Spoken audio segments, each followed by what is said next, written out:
Troy, St. Peter got your name in his the book. I seen it. I say, I know him. That's my brother. I'm gonna buy me a new horn so St. Peter can hear me when it's time to open the gate. Ready to get ready for the judgment. Okay, I'm gonna help y'all understand this deep character and his role he played. See, Gabriel, he survived a headshot during World War II. This left him with a metal plate in his head and people dismissed him as crazy. But his visions and insights come from a spiritual connection formed during his time that he spent with St. Peter. It's the same St. Peter that Jesus gave the keys of heaven to and is also known as the keeper of the book of life. And Gabriel talks about sitting with Peter and breaking bread and what he calls big fat biscuits. Now, bread in this sense represents spiritual nourishment. And this also mirrors the idea in Matthew 4:4, man shall not live by bread alone, but by every word that proceeds out of God's mouth. And this ties Gabriel's experiences and reinforces his spiritual depth. When he tells Troy, he let me see your name. He got it in there under M. It's a moment of reassurance for Troy's fate. But where it gets deep, he also said, got Rose's name.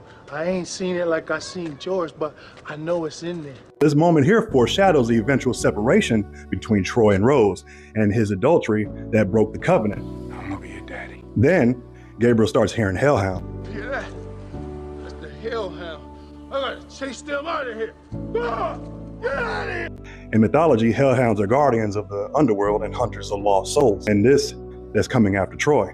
But Gabriel fights him off because he's preparing Troy for a spiritual reckoning.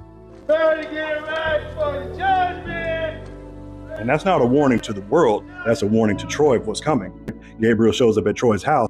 Oh, I've been chasing hellhounds and waiting for the time to tell St. Peter to open the gate. Waiting on the battle of Armageddon, huh? Oh, it ain't gonna be too much of a battle when God get to waving that judgment sword. Whew. See, because he already seen how it all ends. So Rose, she offers Gabriel a plate. You want me to fix you a plate? I'll just take a sandwich, Rose. I don't want no plate. Want to eat with my hands. I'll take a sandwich. What about? See, back to bread. However, this small moment has a strong spiritual connection. See, Gabriel prefers to eat with his hands, which reflects the concept to see, S-E-E, sacred energy exchange. In some spiritual practices, the hands are seen as an extension of the body's energy field, and eating with your hands creates a connection between you and the food, allowing your energy to merge with what nourishes you.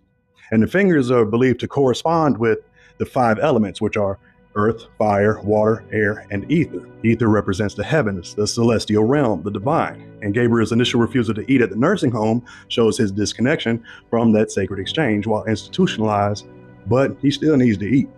And when Troy confesses his infidelity to Rose, Gabriel pops up, not by coincidence. He already knew this was coming. He came there to be close and to pray. And later, we see a collection of trumpets and parts, and this is a symbolic representation of Gabriel's efforts to prepare to open the gates of heaven. And each trumpet symbolizes a different attempt or hope. But Gabriel's enduring faith and perseverance is all that he needed. And when Gabriel is institutionalized, he can no longer ward off the hellhounds. The camera zooms in on the trumpet, and this is symbolizing Gabe's final step is approaching. Now, after Troy dies, Gabriel arrives unaccompanied. He touches the foreheads of Troy's children, blessing them before blowing his trumpet. And the first attempt fails. Then he raises his arm, saying, Troy. Troy!